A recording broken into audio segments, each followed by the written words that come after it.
Hi everyone, welcome back to my channel. Once again, if you are new on this channel, my name is Abiodun.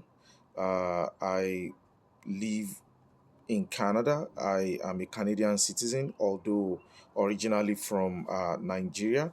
I have decided, to also uh, try and see how I can bring in my own knowledge, about migrating to Canada that I've gathered over the years. As I mentioned in my first video, for those who may be familiar with the topic of migrating to Canada on Naira Land. If you checked way back from 2015, you will see my contribution to that topic. My Monica on Naira Land is Jesus the Way.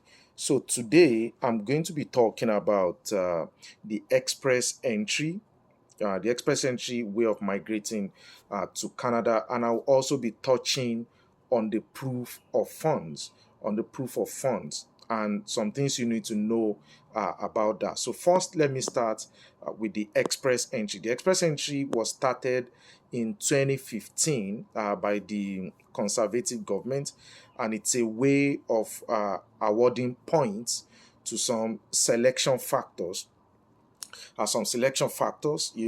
by which you are ranked and then you be given points. Now there are 2 points, there are two ways. No, not ways now. There are two grading system when it comes to the express entry program. The number one is the six selection factors on which you are given points, all, and the total point is over 100. So you are given points based on your age, your educational, your highest educational qualification, your the number of years of work experience that you have in a single occupation, not your total years of work experience. The number of years of experience that you have in a single occupation. You also awarded points for adaptability, and if you are married, your spouse will also be awarded some points if they are able, if they choose to write a test of one of the official languages in Canada, and yeah, a test of one of the official languages in Canada. And if you have a sibling in Canada as well, so you get points on all of those ones, and you are required to score a minimum of 67 points. So for those who have tried to create an express entry profile and they were not successful, maybe you create it and then it tells you that you don't qualify. The reason may be because by the time the system graded you, to see what your points will be over 100, you did not meet the 67 points. So for example, if you have a master's degree for education, you will be getting 23 points. Yes, you'll be getting 23 points. If you have a postgraduate diploma or a postgraduate certificate, for those who are from Nigeria, if you have HND, your HND is evaluated to be equivalent of two certificates. So that two certificate, the highest one is postgraduate certificate. So based on that, you will get 22 points. For age, the maximum you get for age is 12 points. And that maximum is for those who are not more than 35. So by the time you are 36, you start to drop one point. So you start to drop on 1 point. For language, I'm going to, for the purpose of this video, and just to make it easy for people to understand, I'm going to be using the IELTS exam result to tell you what your points will be. So for IELTS, you are required to score 8.0 in listening and 7.0 in each of the other segment of the exam. That's how you can max out. You can max out on the points for language. The points for language is 28 points, 24 points for the first official language, and 4 points for second official language. Meaning that if it's English, test of English that you did, they will grade you over 24 points. If you are bilingual and you choose to do, let's say, French as well, well, not let's say, if you do French as well, you will be given 4 points. So for IELTS, you must score, if you are going to max out on the 24 points, you must score 8 in listening. That 8 translates to 35/36 over 40. If for those who are familiar with the IELTS exam, you know that it's an objective based exam. So you must score 35/36 over 40 to be able to make that 8.0 excuse me, in listening. And in reading, you have to make that close to that point, close to that, get marks that are close to that as well. I think 35/36 over 40 to be able to make, that will be for 8.0. For 7.0 should be from maybe 32 or 33, 34, thereabout. So you must score 8 in listening. That will give you 6 points. 7 in reading, 7 in writing, 7 in speaking. So those ones will also give you 6 points separately, which will give you 24 points. For work experience, the maximum you get is 15 points. 15 points, and that 15 points, it is when you have 6 years experience and above. 6 years experience and above in a single occupation, then you get 15 points. If you have 4 to 5 years, you get 13 points. If you have 2 to 3, I think you get 11 points. So that's how you calculate what your points are. I'm going to put the link that you can use in checking what your points will be over 100, so that you evaluate yourself first to know what your chances are before you go into it, or before you attempt to create an express entry profile. So you are given points. So if you have a sibling here, you get extra 5 points. Please note, it's a sibling, not just a relative. A person has to be your brother or your sister. It could be half brother, half sister, step brother, step sister, but it has to be sibling. It cannot be just family. So you get extra 5 points. If you have if your spouse writes the test of English, or whether it is French, they will also add additional 5 points to what you will be getting. So over 100, you are required to get 67 at the least. Now, for those who are already more than, if you're already more than 35, another thing you want to factor in is when your next birthday will be. Because if you have 67 over 100 and your birthday is coming in the next 3 or 4 months, then know that you are going to drop 1 point, and then you will no longer qualify anymore.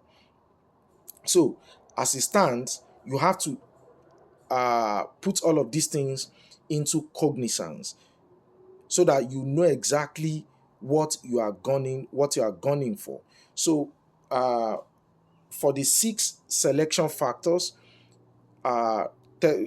language skill, your education, your highest educational qualification, your the number of years of work experience that you have in a single occupation, all of these are what your points will be based on. So it is when you make that 67 over 100, that is when you qualify to apply, to be able to create an express entry profile that will come that will not that will be successful, if I can put it that way.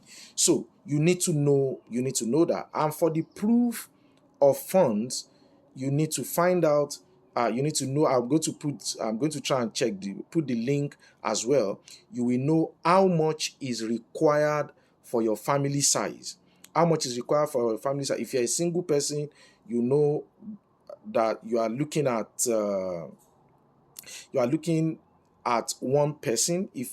If you are married, it will be two. If you have, considering the number of children that you have, you are going to it's going to depend on what your family size is. So it is the equivalent of that in either your local currency, or if you have a forex account, where you have, whether it's US dollars, or whether it's Great Britain pounds, or whether it's Canadian dollars, or whichever, you have to have that the equivalent of the amount for your family size, sitting in that account. Now, for those who, for example, if you are coming from a place like Nigeria, where the exchange rate is not exactly very stable, I want to advise that you rather put your money in dollars. Put your money in dollars.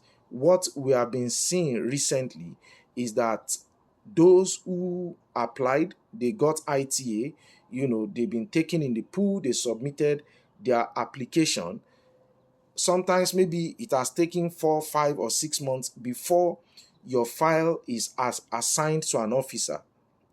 That of the officers these days, they are using the current exchange rate, to determine whether what you have in your bank account is sufficient or is equivalent to what is required of your family size.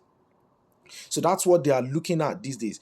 They are no longer using the exchange rate on the day that you submitted the application, which is what they are supposed to be using. But for some reason, these days, what they are doing is that they are using the exchange rate on the day that they are assessing your file. So if, with the fluctuation in exchange rate, if you put your money in your local currency or in naira, if I can use that as an example, and the exchange rate has gone up, and then what you have in your account no longer meets the amount for your family size, that application can get denied, and all of the effort you have put in over the months or over the years, everything just goes down, just goes down the drain. Yeah, back in the days, we tell people, to add a buffer. Let's say if your account is in naira, maybe what you need is like 6 million. We say, okay, try and add 500,000 or add 1 million naira to it, just so you can avoid stories that touch the heart. But now the exchange rate is highly unpredictable, very, very unpredictable. So it is best if you convert your money to dollars and keep it in the account. At least that, the dollar is not necessarily, it's not fluctuating like that. So to a large extent, you can expect some stability on that one. So for your family size, you will know how much is required for each family size. I think I'll put the link there so you can check and know how much. Then whatever you are doing, ensure that your money is kept in dollars. Don't do naira. The reason is because the the reason is because of the fluctuation in exchange rate that can hurt you eventually, when they pick you up in the pool. Now, as for the express entry, I will say to a large extent, it is those who are not older than 29, they have a master's, and they max out on their IELTS, that is, they have CLB 10, 8.5 in listening, 8 in reading, 7.5 in writing, 7.5 in speaking.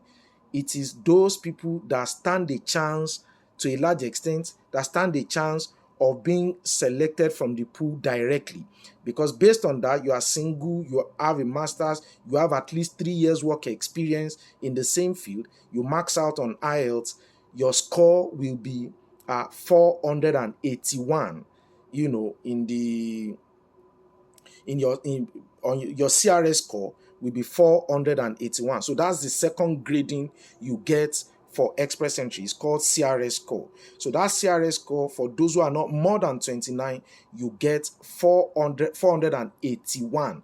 So those are the people who really stand a chance of being selected directly from the pool. Yes, there are occupation specific draws that they are doing right now. I'm going to talk about that one later. But for the purpose of Express Entry, which is what we are talking about today, you must not be more than 29. You must have a master's, 3 years work experience, and you must max out on your IELTS. Or if it is CELPIP that you did, CELPIP require that you have 10 all round, 10 in listening, 10 in writing, 10 in speaking, and 10 in listening. So with that, you can score 481 and stand yourself a chance.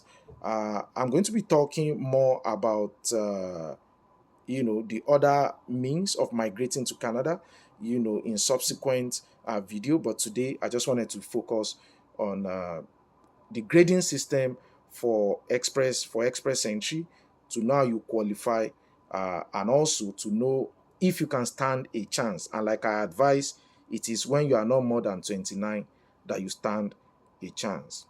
Thank you. God bless you.